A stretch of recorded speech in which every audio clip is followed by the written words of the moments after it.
Hey guys, final week. We are so close to the finish line at this point.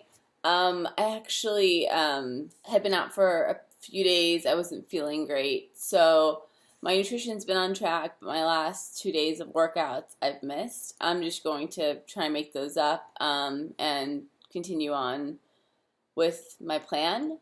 But for a bit of extra motivation, I actually looked back at last year's transformation and what I started with. So that would be January of 2014. And I wanted to see what my progress was. You know, they say often if you're lagging motivation or if you feel like kind of hard on yourself, look back and see where you started. So here are a few numbers from that. On my chest, I gained about 3 inches. On my arms, about 2. On my calves, like a little more than half an inch. My forearms were about 1.5 inches. My shoulders, which I'm the most happy with, because that was my goal even for this transformation, to build up my upper body and sort of lean out my lower body.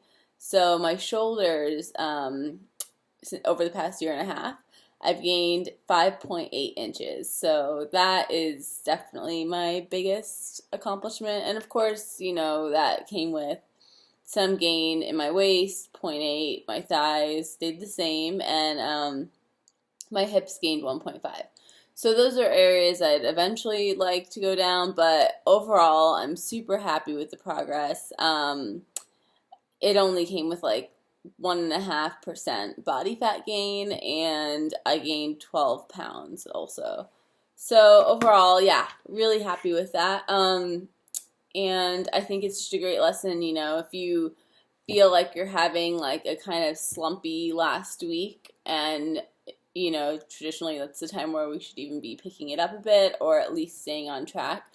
Don't be too hard on yourself. Things happen, things come up. Continue at it and sort of even just look back. Like if this is your first transformation, look back to January and see what your numbers were. If you've been tracking sort of even intermittently, like once a month or something, your measurements on body space, you'll be able to see that chart with sort of the line graph of where you are, and you might surprise yourself. I definitely did not think that I had made that much progress. We see ourselves every day, and people see us, the same people generally see us every day, so they might notice you changed a bit, but for you to notice how much you really did change and how much your hard work is paying off is totally worth everything. So that is my suggestion. Just go take a peek, look back, and sort of, even if you are motivated, it'll maybe give you that extra fire. Let's see, what else? So a bunch of things I learned during the transformation. How to chug a protein shake. I would clearly, when I was doing mass gaining shakes, I would always sip on them throughout the day. I'd fill them to the top. It'd be like with milk and sort of a heavy shake, or 2 scoops of mass gainer and a scoop of something else. And because I use them as sort of extra meals, I figured, you know, why not sip on it? But when you kind of just want to pound some protein, that was something I had to work on.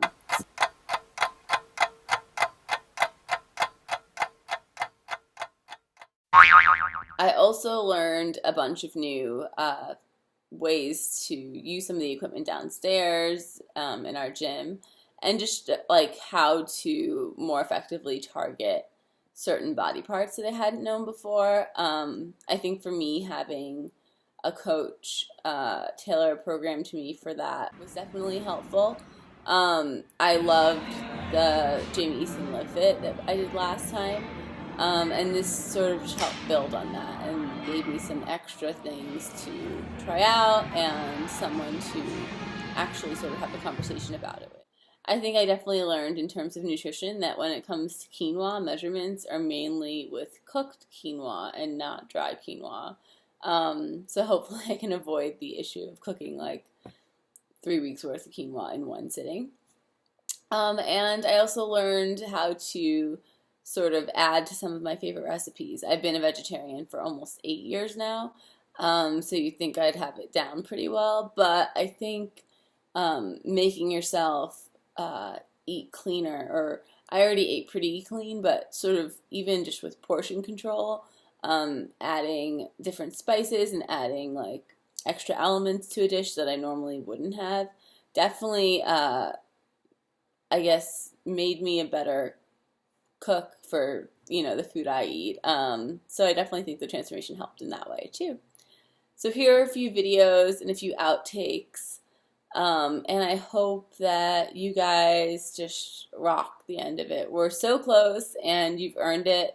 And also continue with this later so that next year, you know, when you start your next transformation, you can look back and see that, you know, you've just made progress the entire year, even though there hasn't been like a weekly countdown. Cool. Well, good luck with everything and see you next year. Bye. I just put in about 2 tablespoons of coconut oil, and then I just threw in some of my grounds, and I'm going to let this brown up a bit to start. Going to just move it around a bit.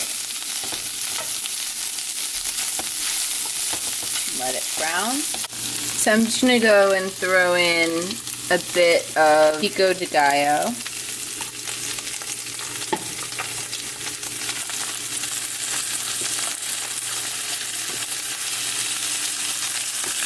Garlic powder and some oregano. And just let that mix and just simmer for a bit. So I just threw in some black beans and the pinto beans that I showed you before. About 3/4 of the can of pinto and the entire can of black. And then now I'm just going to add some tomato sauce. So I just added in about 2.5 cups of tomato sauce because I'm going to be splitting this into 5 days of meals. And I do about 1/2 cup per meal. So while it looks like a lot now, once I portion it out, it won't be. And I will show you that. So this is about a week's worth measured out and exactly what I cooked up, just divided into 5 days.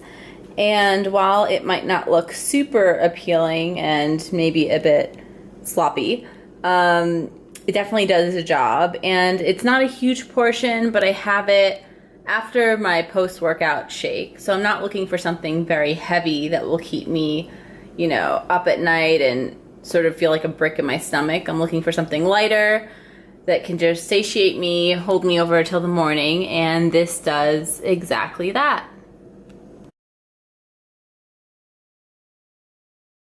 Okay.